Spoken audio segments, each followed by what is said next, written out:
When you need a good book and everybody does, tune in to the Book Buzz. When you need a good book and everybody does, tune in to the Book Buzz. When you need a good book and everybody does, tune in to the Book Buzz. Hello, everybody. In case you weren't sure already, it is time to buzz it up. Welcome to Book Buzz. It's Book Buzz time. We're so excited to be here, as always, sharing books that we have in both the Forest North and Jolie Johnson libraries. I am Kristen Fournier. I'm the librarian at Forest North Elementary. And I am Jamie Wright, the librarian at Jolie Johnson, home of the Trailblazers. We're going to get things started off today with a book recommendation called Jabari Tries. You may recognize the author is Gaia Cornwall, and you may recognize this because Jabari Jumps was one of our Armadillo books last year. Did you love that book?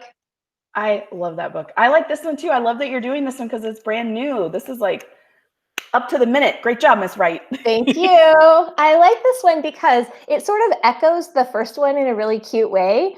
There are all these little moments, but it has a different plot. So Jabari Jumps was about his first time off of the diving board and taking a risk, really good growth mindset. Sometimes new things are scary. So here, Jabari is trying to invent something. And another thing that's really cute is that he's still got the baby sister who makes an appearance, but she's grown up a little bit. I noticed that too. I loved it. She's so cute in both of them.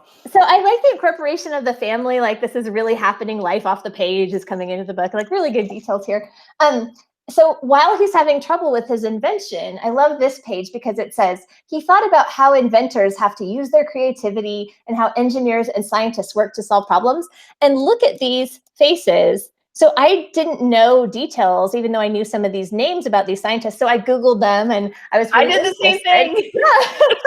I learned so much. Did you too? Yes. And I love that we're featuring different types of inventors than often people think the of. Same old ones we always talk about. Yeah. So this is Lewis Howard Latimer, Dr. Flossie Wong Stahl, Roy Alella, and Dr. Shirley Ann Jackson. So that might inspire some students to go look. So I love that piece of it. And then he gets so frustrated. This is my favorite little piece of writing. He says, his chest felt tight and his neck felt like a sunburn. And if that's not a good description of frustration when things are going wrong, right? I've felt that before. So this is Jabari Tries. I think this is a great book for people to read with families. And it's also a book that a lot of our students could read independently. So I really recommend this one. And as Ms. Fournier says, it's new, so that's always exciting. It is nice. Did we should, Miss Wright and I are also on the Armadillo committee for Roanoke IC. Did you nominate that one? We need to nominate that one. Yes, I think it's on the list. Just making sure. A little off topic, but we'll see. We'll get back to y'all in a few months and we'll let you know if it made it or not. But I hope so. That's a great choice. All right. Well, I have another one for some of our youngest readers at Forest North. This is Bringing in the New Year. And it's written and illustrated by Grace Lynn. She's one of those publishing unicorns that's really good at writing and really good at art. Like, how is that possible? But she does it. And this is a book about Chinese New Year or Lunar New Year. And what I really love about this one is that it's a perfect entry point if you had never heard about it at all before, but also it covers everything. I just like it that it's like, it really covers all the customs in a really efficient way. So okay, tell me more about what you mean by this. I'm curious. Well, sometimes like if you want to like read to a class about Chinese New Year, but the book that you find that really gets to the matter of it is going to take you like 30 minutes to read. This one's quick, but it's efficient. Like it gets to everything, but it does it quickly. Like, here's a great example right here on the end papers. Here's some artifacts with their names. We don't have to take 4 pages for each thing, right? If we're reading to younger readers, we just get in, get out. I love it. So they talk about a lot of the themes about that you do lots of things to bring good luck and to get old luck or bad luck out. So like here they are cleaning, but look here on the same spread, they're getting out their decorations. You can see what they look like. You notice that they're red and gold, the colors, and that they're cleaning. So it's like, how many things did we learn in this one spread? But it's only a sentence. I just also love too, like all the different amazing like textures and colors in everybody's clothes. And It's just got that representative like Graceland style. Look at this. The lion dancers. I love this. What a great invitation for readers to notice things. Yes, I agree. And it's got a gatefold. I love gatefolds, right? You guys know what a gatefold is? Here it is. Watch this. Ta-da! Come on. Amazing. It's like a little surprise in the I'm middle of your book. Yes, the The jelly librarian in in me, your I'm always like, donut. be very careful. Yeah, I love it. And it's got an author note in the back. If you want to, spend a few more minutes getting a little bit deeper, that's great. But I think it's just such a great introduction to the custom and a great way to bring some of our youngest students into celebrating a holiday that they might celebrate at home or that they might have never heard of before, and kind of give space for the kids that are actually celebrating it to share more about it instead of taking up the whole time with the book, Absolutely. I love seeing books about holidays, and I love seeing books that have distinctive illustrations. So She has such a good style. She's always got these really distinctive backgrounds, and these swirlies are pretty iconic for her as well. I love her. She's a great person too. And speaking of illustrations, I heard that we have some new fan art this week. Oh, I like your segue there. We sure do. Miss Wright, our fan art this week, I'm sorry, is from one of our students who's been at Forest North since kindergarten, but really her mom and her dad are both teachers at our school. So she's been part of Forest North like since she was a baby. Oh. So she's in 5th grade now. So it's kind of like the end of an era with Elizabeth, but this is her art she wrote in to our show for Book Buzz. And I love like the digital aspect of it, that it's showing a digital listener on a tablet to our show. That's awesome. What talented artists at Forest North with this fan art. I love it. Thank you, Elizabeth. Yes, thank you too. And thanks for working in the library, ever since 2nd grade. You're amazing. Couldn't run that show without her. She's also, because she has teacher parents, like staying after school, helping get ready for the book fair. There's no job too small for Elizabeth, and I love her for it. We love our library helpers, that's for sure. We sure That's do. Great. All right, well, what are you thinking? I've got a second book to recommend to you. This one is also a newer book. This is called Mira Forecasts the Future. And it's written by Kel Andrews and illustrated by Lissy Marlin. Hey, does anybody recognize any Spanish in Mira's name? Do you recognize that, Miss Warner? I do. I didn't think about it at first. Yeah. So it says she forecasts the future, and you can see on the cover she's got a thermometer here. So her family, it would mean like look, right? Like look. Yeah, to see. Okay. Exactly. She's like an observer in cool. name and action. Yeah. So her mom is a fortune teller, right? Like she can see the future, and Mira can't. She's like, I'm no good at these predictions. But her mom notices that she's interested in the wind socks, so she buys one for her, and Mira opens her own weather station. So she predicts the weather. And they have this really cool setting here by the water. And they also feature different weather tools. So it explains a thermometer, a barometer, rain gauge, an anemometer, and different types of clouds. So it just packs a little science right in there. And of course, it's also like sometimes you're wrong when you're making weather predictions too, even with your instruments. And Mira is a super fun character. It's a quick story, but I think it's a really cute story and something different out there. So I hope our readers will love this. I've never seen a book about weather forecasting before. That's amazing. And so, super secret librarian tip. We order books because they're like, recommended, and lots of people, we don't always have time to read every single one. So we have that at Forest North, but I hadn't seen it yet. Sorry, forgive me. So I can't wait to read it. That's so cool.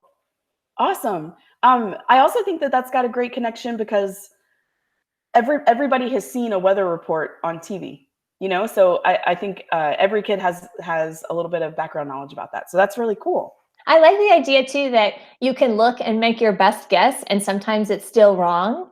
And just dealing with that ambiguity, the idea that we can't always be sure.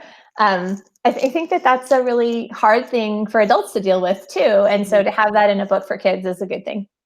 Oh, I can't wait to read that. Thank you for that. That's exciting. All right, well, I got another one for us. It's been a big week in the world, right? We got a whole new president, and we had Monday off. We were celebrating Dr. Martin Luther King Jr. So I got to give a shout out to Dr. King.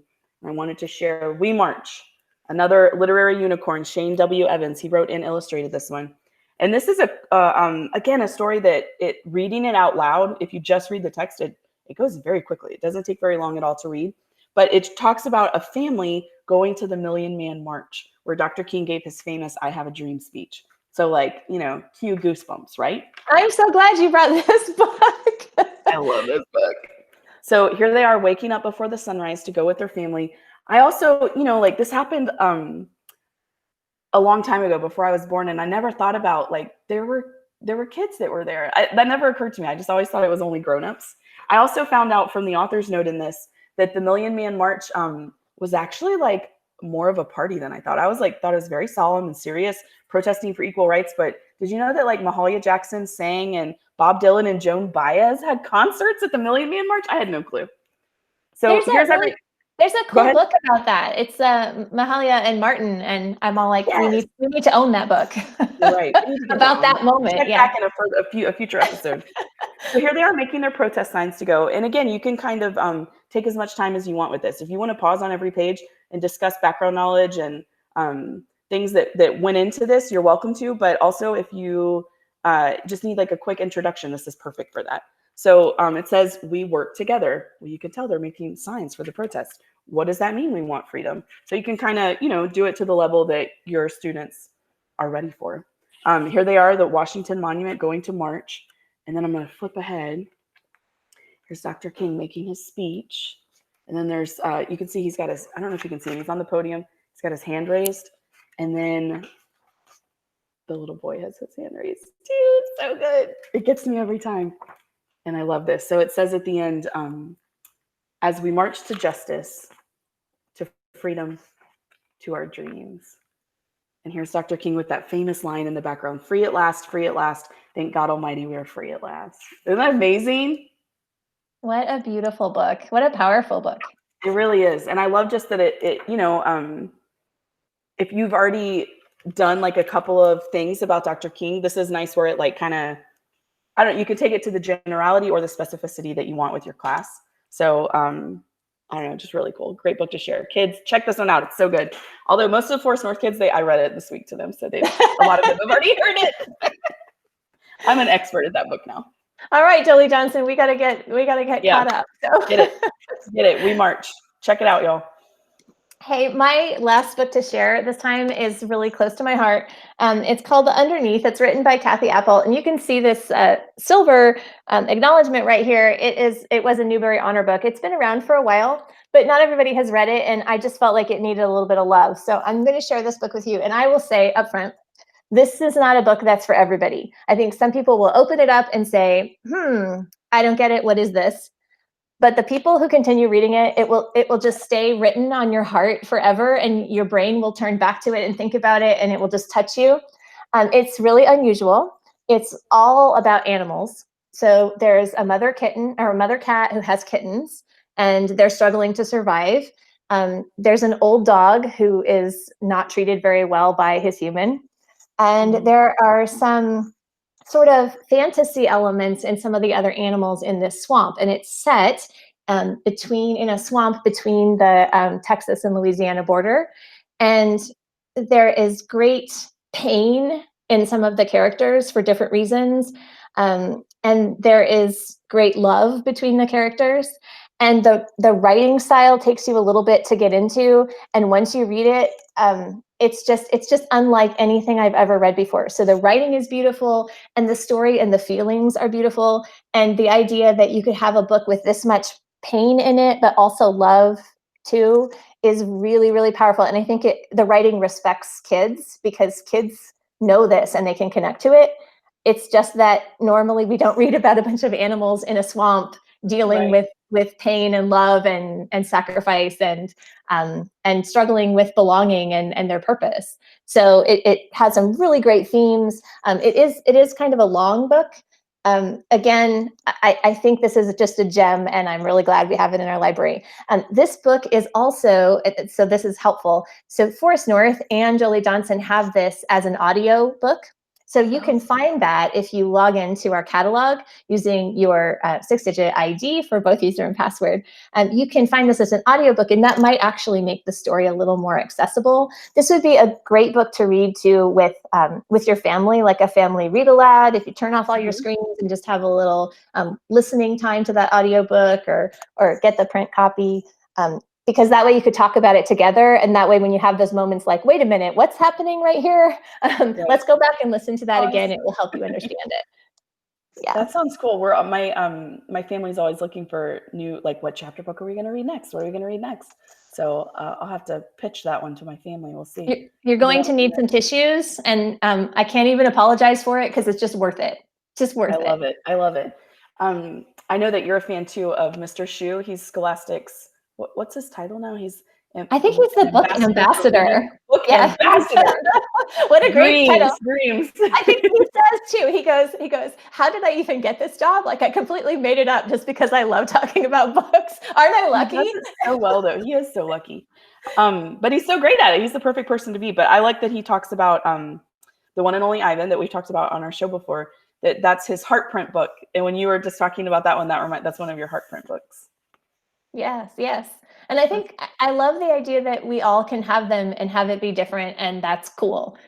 Again, it's good that it's different for everybody. So I like too that when someone tells you something like, this is my favorite book, and when you read it, you get to know them in a different way. You know, like, this is what they think is the very best ever. So that is a special thing to do. Yeah, or sometimes you meet somebody and they'll say, that's my favorite book, and you would never have known that about that person because you didn't think you had that connection, and now that book just connected you, and you're like we're soulmates.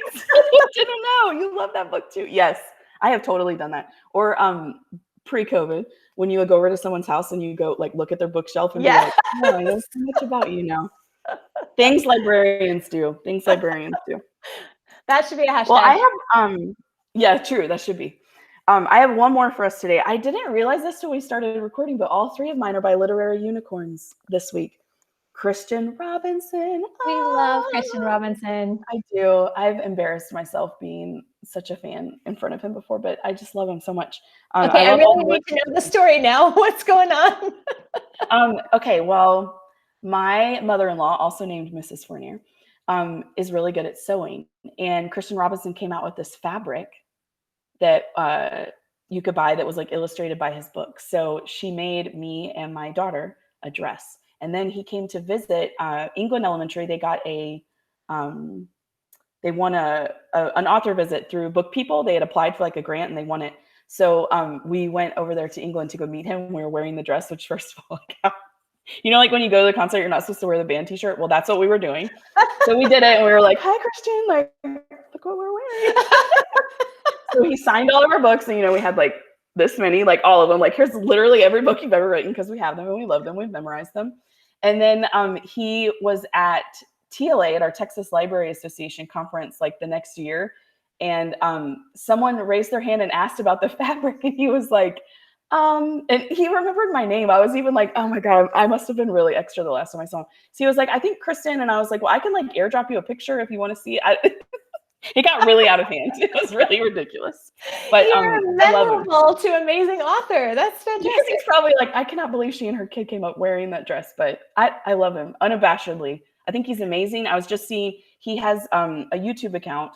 I got to it from his Twitter. It's called The Art of Fun News.